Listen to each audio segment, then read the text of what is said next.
है। तो इसको हम देख लेते हैं कि आप पीठासीन अधिकारी की डायरी को किस प्रकार से भर सकते हैं। यहाँ पर पॉइंट नंबर 1 में देख लेते हैं हम, निर्वाचन क्षेत्र का नाम स्पष्ट अक्षरों में। तो जो विधानसभा क्षेत्र आपको आवंटित हो रखी होगी, जिस विधानसभा क्षेत्र के अंतर्गत आपकी ड्यूटी लगी होगी, उसका यहाँ पर नाम आपको स्पष्ट अक्षरों में लिखना है। आपके जो ड्यूटी प्रमाण पत्र होगा उसमें भी ये मेंशन होगा। तो मान लिया यहाँ पर 19 मोतिहारी हमने यहाँ पर लिख दिया है कि 19 मोतिहारी विधानसभा क्षेत्र में आपकी ड्यूटी लगी है। मतदान का दिनांक 2 चरणों में मतदान होने हैं, जितने भी चरणों में मतदान होने हैं, जिस दिनांक को आपकी ड्यूटी लगी होगी उस दिनांक को आपको यहाँ पर मेंशन कर देना है। मतदेय स्थल की संख्या तथा नाम वो भी आपके ड्यूटी ऑर्डर में लिखा होगा। साथ ही निर्वाचक नामावली की चिन्हित प्रति में भी ये मेंशन होता है। तो जैसे यहाँ पर लिख दिया है हमने 15 गवर्नमेंट प्राइमरी स्कूल XYZ, जो भी आपको आवंटित होगा उसको आप यहाँ पर लिख देंगे। अब मतदेय स्थल स्थित है कहाँ पर स्थित है, सरकारी या अर्ध सरकारी भवन में, प्राइवेट भवन में या अस्थायी संरचना में। तो अमूमन जो मतदेय स्थल होते हैं वो सरकारी या अर्ध सरकारी भवनों में ही स्थित होते हैं, तो आपने इसमें टिक मार देना है। यदि अन्य की स्थिति भी आती है, प्राइवेट भवन में भी है कोई या अस्थायी संरचना है, तो उसमें भी आप टिक मार सकते हैं। लेकिन अक्सर जो मतदेय स्थल होते हैं वो सरकारी या अर्ध सरकारी भवन में ही स्थित होते हैं। अब इसके बाद पॉइंट नंबर 4 में देख लेते हैं हम, स्थानीय रूप से भर्ती किए गए मतदान अधिकारियों की संख्या यदि कोई हो। अब स्थानीय रूप से यदि मतदान अधिकारियों को भर्ती करने की नौबत आती है तो उस स्थिति में इसमें संख्या लिखनी है, लेकिन ऐसी नौबत विधानसभा चुनावों में नहीं आती, तो इसको आपने नील लिख देना है। सम्यक रूप से नियुक्त मतदान अधिकारी की अनुपस्थिति में नियुक्त मतदान अधिकारी यदि कोई हो और ऐसी नियुक्ति के कारण, अब ये भी हो सकता है अचानक से किसी मतदान अधिकारी अनुपस्थित हो जाए, वो पोलिंग बूथ में पहुंचे ही ना अपनी ड्यूटी देने, तो उस स्थिति में यहाँ पर किसी अन्य की नियुक्ति की जाती है नियोक्ता के द्वारा। तो यदि ऐसी स्थिति है तो उसका कारण भी लिखना पड़ेगा, उनका नाम भी लिखना पड़ेगा, लेकिन अमूमन ये स्थिति भी नहीं आती क्योंकि ड्यूटी के प्रति सभी कर्मचारी शिक्षक सजग होते हैं, तो यहाँ पर नील आ जाएगा। अब इसके बाद पॉइंट नंबर 6 में हम देख लेते हैं इलेक्ट्रॉनिक वोटिंग मशीन। तो ये महत्वपूर्ण पार्ट शुरू हो जाते हैं यहाँ से, इनको आप ध्यानपूर्वक देखिएगा। इसका जो पहला पॉइंट है, उपयोग में लाई गई कंट्रोल यूनिटों की कुल संख्या। चूंकि यहाँ पर कंट्रोल यूनिटों की संख्या हम 1 मान के चल रहे हैं तो हमने यहाँ पर 1 लिख दिया है। उपयोग में लाई गई कंट्रोल यूनिट की क्रम संख्या, जो कंट्रोल यूनिट का नंबर होता है उसको आपको यहाँ पर लिख देना है। उदाहरण के लिए जैसे हमने यहाँ पर ये मेंशन कर रखा है। उपयोग में लाई गई बैलेट यूनिटों की संख्या, ये भी हमने 1 मेंशन की है। उपयोग में लाई गई बैलेट यूनिट की क्रम संख्या, तो बैलेट यूनिट की जो क्रम संख्या है उसको भी हमने यहाँ पर काल्पनिक नंबर लिख दिया है। तो जो आपको बैलेट यूनिट इश्यू हो रखी होगी उसका नंबर आपको यहाँ पर लिख देना है। उपयोग में लाई गई पेपर सीलों की संख्या, तो जो उपयोग में आई है यहाँ पर एक पेपर सील उपयोग में आई है, मॉडिफाइड पेपर सील होती है। उपयोग में लाई गई पेपर सीलों की क्रम संख्या, तो जो क्रम संख्या है उसको यहाँ पर मेंशन कर देना है जो पेपर सील यूज में आई है।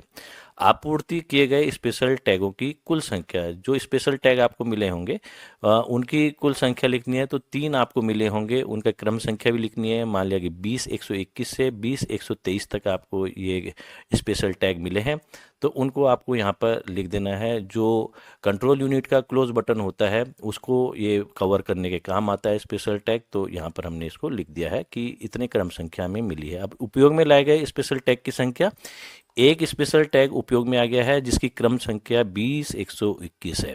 तो एक उपयोग में आई, 3 मिली थी, तो 2 स्पेशल टैग हमें वापस हो गए। उपयोग में न लाए गए वापस किए गए स्पेशल टैग की क्रम संख्या, तो जो यूज में नहीं आए 20-122 और 20-123 ये उपयोग में नहीं आए, तो इनको हमने वापस कर दिया। अब यहाँ पर हम देख लेते हैं जिन मतदेय स्थलों पर वीवीपैट का प्रयोग किया गया हो उन पर लागू। तो लगभग सभी मतदेय स्थलों पर वीवीपैट का प्रयोग किया जाता है चुनाव की पारदर्शिता को दिखाने के लिए। तो उपयोग में लाए गए प्रिंटरों की संख्या यानी वीवीपैट की संख्या 1 आपको मिलती है।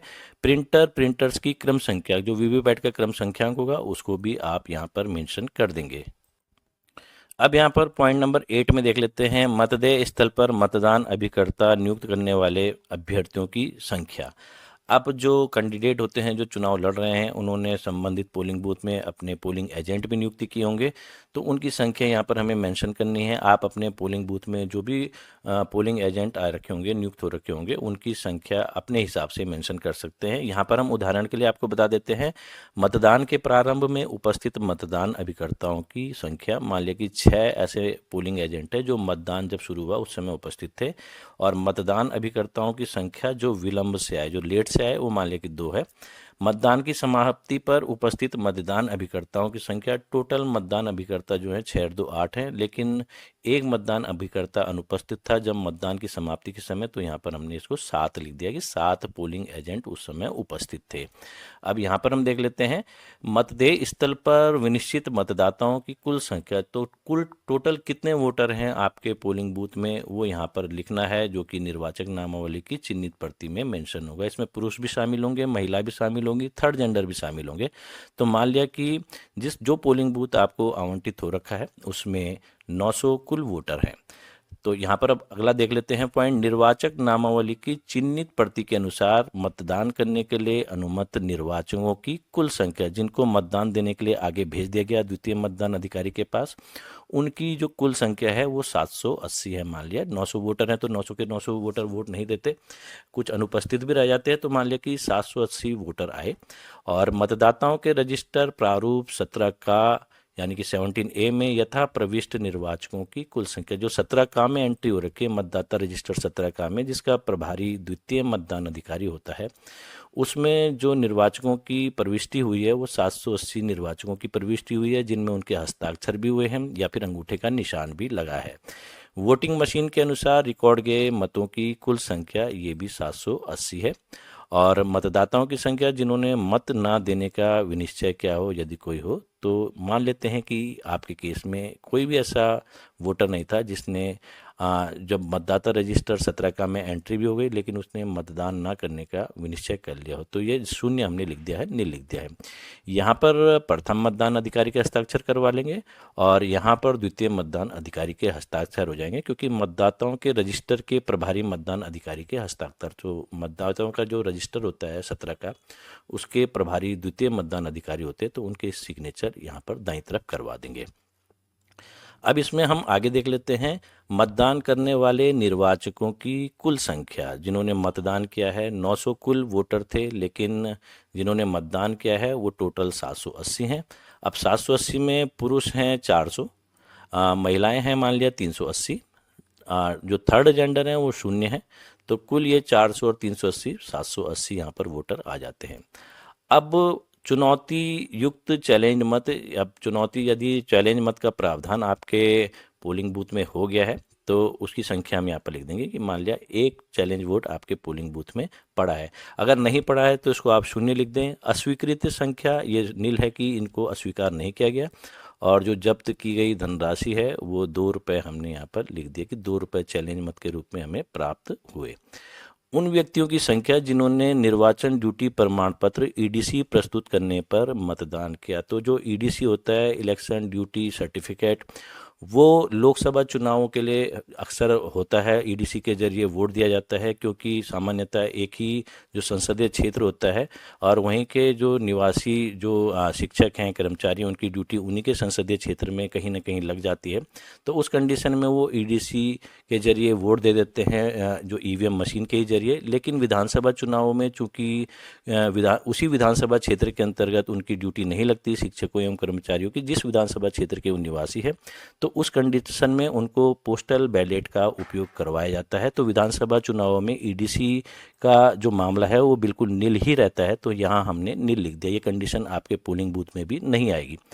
प्रवासी निर्वाचकों की संख्या जिन्होंने मतदान किया, जो एनआरआई होते हैं, जिनको भले ही फोटो पहचान पत्र लागू नहीं किया जाता उन पे, और उनकी नागरिकता भले ही भारत की होती है लेकिन वो विदेश में रहते हैं, तो वो अपना पासपोर्ट दिखा के भी मतदान कर सकते हैं एनआरआई। तो मान लिया कि ऐसे केसों की संख्या 1 है, तो हमने यहाँ पर इनको 1 लिख दिया है। निर्वाचकों की संख्या जिन्होंने साथियों की सहायता से मतदान किया। अब कुछ निर्वाचक ऐसे भी हो सकते हैं मतदाता जो अंधे हों, शिथिलांग हो, जिनको देखने में चलने में परेशानी हो रही हो, या फिर जो उम्मीदवार हैं उनके चुनाव निशान हैं उनको देखने में परेशानी हो रही हो, तो उस कंडीशन में वो 18 वर्ष या उससे अधिक आयु के एक हेल्पर को ले सकते हैं अपने साथ। लेकिन जो हेल्पर बनेगा वो एक जो मतदाता होगा उसका एक ही बार में हेल्प कर सकता है। ये नहीं हुआ कि वो कई जो ऐसे इस प्रकार के मतदाता होंगे उनकी हेल्प करेगा। एक हेल्पर एक ही मतदाता के लिए हेल्प कर सकता है।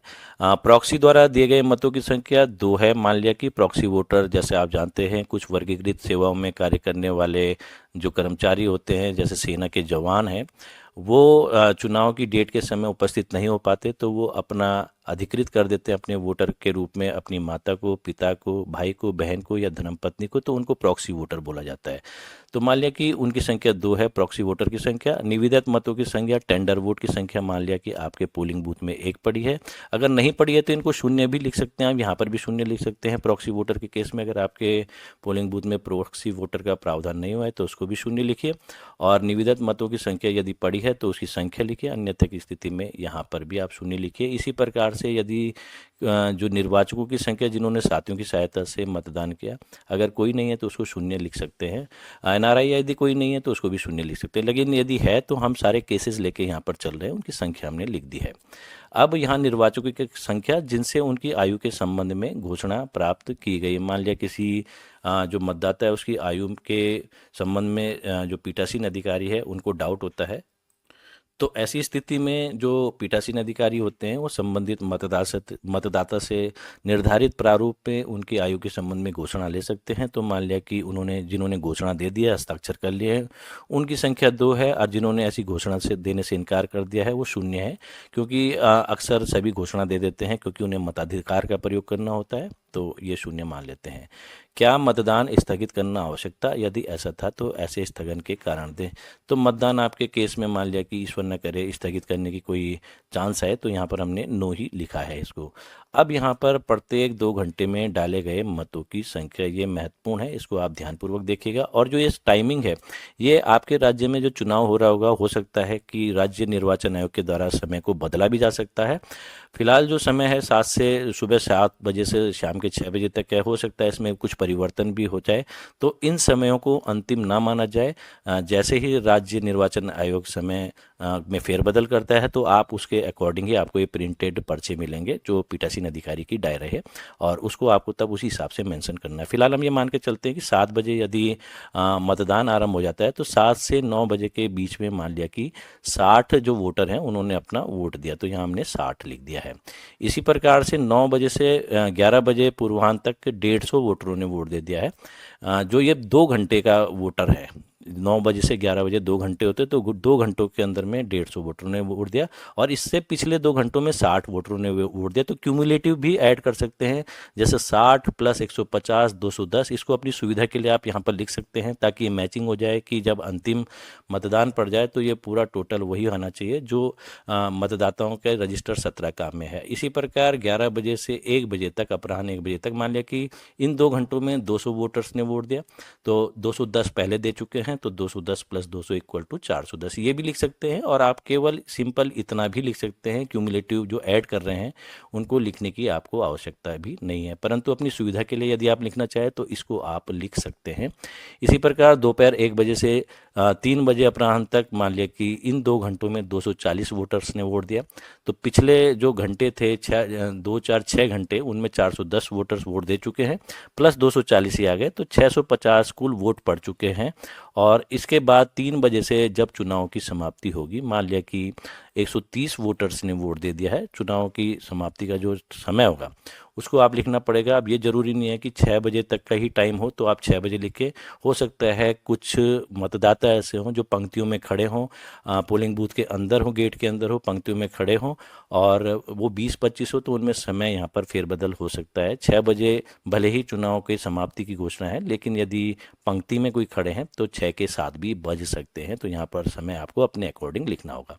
तो मान लिया कि जो 3 बजे से चुनाव समाप्ति तक 130 वोटरों ने और वोट दे दिया है तो 650 पहले पड़ चुके हैं प्लस 130 ये 780 आ जाते हैं। तो टोटल वोटर्स भी 780 हैं, तो ये 780 हमने यहाँ पर लिख दिया है, क्यूमुलेटिव में भी ये 780 आ गया है। अब यहाँ पर देख लेते हैं मतदान प्रारंभ होने और समापन के लिए नियत समय के आधार पर आवश्यक परिवर्तन किया जा सकता है। जैसे अभी हमने वीडियो में अभी बताया ही है आपको कि राज्य निर्वाचन आयोग चाहे तो इसमें समय में परिवर्तन समय समय पर कर सकता है। तो अभी इसको अंतिम न समझा जाए फिलहाल। अब यहाँ पर देख लेते हैं विजिटर सीट के अनुसार मतदेय स्थल पर आगंतुकों का विवरण। अब इसको भी देख लीजिए कि मान लिया कि क्रम संख्या यहाँ पर आप अपने हिसाब से लिख सकते हैं। अगर आगंतुक आ रहे हैं, जैसे आरओ कोई आया, मान लिया 11:30 बजे आया, तो मतदान प्रक्रिया का संक्षिप्त विवरण तो यहाँ शांतिपूर्वक वो लिख सकते हैं। और यात्रा के समय तक डाले गए मतों की कुल संख्या फॉर्म 17 का के अनुसार कितने हैं, 350, ईवीएम के अनुसार भी 350 है, इसको चेक करके वो ये लिख सकते हैं, भर सकते हैं। और उनके इनिशियल साइन भी यहाँ पर आप करवा सकते हैं साथ में। इसी प्रकार कोई और भी आते हैं तो उनकी टाइमिंग नोट करके इसको आप भरते जाएं और इस प्रकार से इसको आप कंप्लीट कर दें विजिटर सीट को। तो इसके बाद जो आता है मतदान समाप्त होने के समय पंक्ति में खड़े मतदाताओं को जारी की गई पर्चियां। जैसे हमने पहले भी बताया कि मतदान की समाप्ति का समय भी हो गया, लेकिन पंक्ति में लोग अभी भी खड़े हैं, मतदाता खड़े हैं पोलिंग बूथ के गेट के अंदर। तो मान लिया कि पंक्ति में खड़े हुए मतदाताओं की कुल संख्या अभी 15 और है जिन्होंने वोट देना है। अंतिम मतदाता के मत देने के पश्चात मतदान समाप्ति का समय, मान लिया कि 6 बजे समाप्ति होती है, उससे 6:30 बज गए या 7 बज गए, तो वो एग्जैक्ट टाइम आपको डालना है जब अंतिम मतदाता ने वोट दिया। वो आपकी ईवीएम मशीन में भी आ जाएगा वैसे जब वो वोट डालेगा। निर्वाचन अभी अपराधों का विवरण में देख लेते हैं। मतदेय स्थल से 100 मीटर की दूरी के अंदर प्रचार प्रसार करना ये नहीं होगा। मतदाताओं का छद्मरूपण करना ये भी नहीं हुआ आपके पोलिंग बूथ में। तो मतदेय स्थल पर नोटिस या किसी सूचना की सूची को या अन्य दस्तावेज को कपटपूर्वक बिगाड़ना, नष्ट करना या हटाना, तो ये भी आपके पोलिंग बूथ में ना ही हो, नील लिख देंगे आप। मतदाताओं को रिश्वत देना ये भी केस ना हो तो इसको भी नील लिख देंगे। मतदाताओं और अन्य व्यक्तियों को भयभीत करना ये भी नील लिख देंगे। बूथ पर कब्जा करना ये भी नील लिख देंगे। क्या निम्नलिखित कारणों से मतदान में विघ्न या बाधा उत्पन्न की गई? बलवा, खुली हिंसा, प्राकृतिक आपदा, बूथ पर कब्जा, वोटिंग मशीन का विफल होना या अन्य कोई कारण?